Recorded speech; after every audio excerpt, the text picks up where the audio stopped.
ঘুমিয়ে যায় আর ভোরে জাগ্রত হয়। এই সময়টাই হয় রহমত ও বরকত বর্ষণের মুহূর্ত। ফলে তার মধ্যে বরকত হয়। আর কুকুর সারা রাত জাগ্রত থাকে, ফজরের আগে ঘুমায়, তাই সে বরকত থেকে বঞ্চিত থাকে।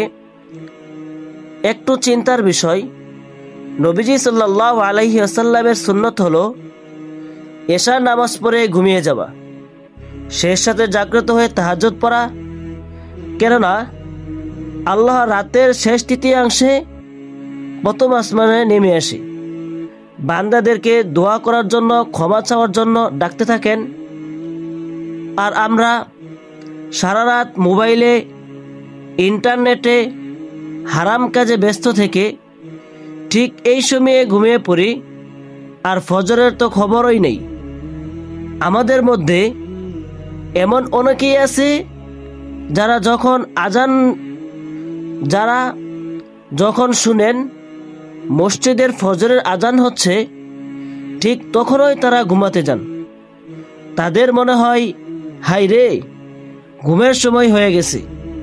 কিন্তু তাদের এটা মনে হয় না, আজানটা যখনই হয়ে গেছে নামাজটা পড়ে ঘুমি।